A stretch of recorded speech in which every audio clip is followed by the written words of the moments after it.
Welcome back our YouTube channel Rishikulam. और light white सब बढ़िया आ गया होगा। तो चलिए स्वागत है फिर से। और आज हम लोग पढ़ेंगे मानव जनन, ठीक है, जिसको इंग्लिश में बोलते हैं ह्यूमन रिप्रोडक्शन, ठीक है। तो एक क्वेश्चन ये आता है कि जनन क्या होती है और कैसे होती है, ठीक है। तो यह एक धीमी प्रक्रिया और जटिल प्रक्रिया भी है, ठीक है। और ये बहुत आवश्यक है पृथ्वी पर किसी भी जीव जंतु का अस्तित्व बनाए रखने के लिए।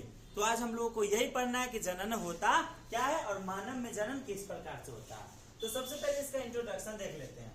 मानव लैंगिक जनन यानी कि सेक्सुअल रिप्रोडक्शन, लैंगिक जनन, जनन की वह विधि जिसमें पुरुष एवं स्त्री दोनों जनन में भाग लेते हैं तथा नर एवं मादा युग्मकों के संलयन से युग्मनज का निर्माण एवं युग्मनज में परिवर्धन से नए जीव का निर्माण होता है। इसको हम लैंगिक जनन कहते हैं। समझिए क्या होता है। एक होता है नर युग्मक, एक होता है मादा युग्मक। जब नर युग्मक और मादा युग्मक जब मिलती है तो ये हो जाता है युग्मनज बनता है, संलयन हो गया, मिल गया। और इसी संलयन से जो युग्मनज बना है यही आगे चलकर भ्रूण बनता है और फिर भ्रूण से फीटस बनता है और फीटस से फिर बेबी का निर्माण होता है। इतनी बातें आपको समझ में आई होगी। आगे चलते हैं। अब देखिए इसमें एक चीज याद रखना है कि मानव एक लिंगी और जरायुज यानी सजीव प्रजनन प्राणी है, ठीक है। एक लिंगी का मतलब होता है कि नर अलग और मादा अलग। बहुत सारे जीव होते हैं जो द्विलिंगी होते हैं, लेकिन मानव जो है सो एक लिंगी है, यानी या तो नर होगा या फिर मादा होगा। अगला है कि मानव में जनन प्रक्रिया के निम्नलिखित चरण है। क्या क्या ये स्टेप है? तो देखिए सबसे पहले क्या होता है, युग्मनक जनन का निर्माण होता है, यानी कि नर में नर युग्मक का निर्माण होता है, मादा में मादा युग्मक का। उसके बाद शुक्राणु है और अंडाणु है। तो ये जो नर में होगा तो शुक्राणु और अगर मादा में होगा तो अंडाणु। ये चलिए लिख देते हैं नर में और ये आपका हो गया मादा में। ये पहला प्रोसेस हुआ। दूसरा है वीर्य सेचन, ठीक है। तीसरा है युग्मकों का युग्मन। चौथा है युग्मनज का निर्माण। पांचवा है विदलन। छठा है अंतरोपण। सातवां है सगर्भता। आठवां है गर्भविधि और गर्भावधि है, ठीक है ना। अवधि है, विधि नहीं, गर्भावधि। इसको कर लीजिए गर्भावधि, ठीक है ना। ये कर लीजिए, ये होगा आपका, ठीक है। यहाँ पे आपका ये नहीं होगा, ठीक है। और 9वां है प्रसव और 10वां है दुग्ध स्रावन। तो चलिए और एक एक करके इसको हम लोग पढ़ते हैं। तो सबसे पहले युग्मक जनन, गैमेटोजेनेसिस क्या है? तो इसका अर्थ होता है गैमेट और जेनेसिस दोनों से मिल के बना है, ठीक है।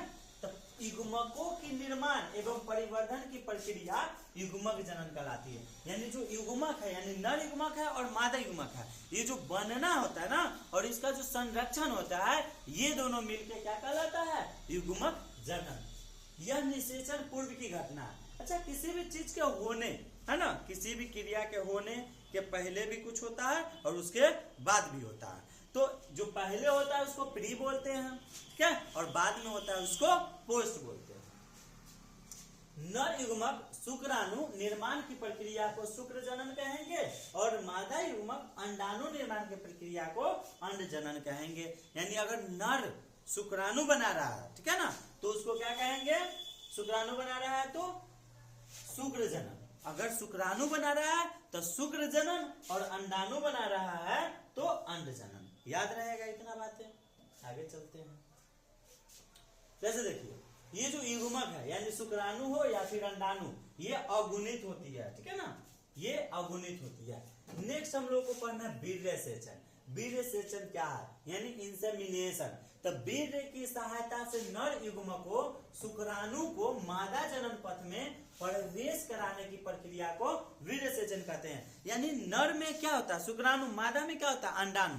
तो जो नर है ना वो अपने स्पर्म को मादा के, ठीक है ना, ये फेलोपियन ट्यूब वगैरह हो गया, तो वहां तक के जो पहुंचाता है ना, तो ये जो प्रक्रिया है इसी को बोलते हैं वीर्य सेचन। नेक्स्ट चलते हैं। निषेचन क्या होता है? तो देखिए, नर युग्मक शुक्राणु एवं मादा युग्मक अंडाणु के संलयन, संलयन यानी मिलने, ठीक है ना, संलयन यानी मिलने की क्रिया क्या कहलाती है? निषेचन। यानी पहुंचाने की जो प्रक्रिया है वो क्या कहलाएगा आपका? क्या कहलाएगा?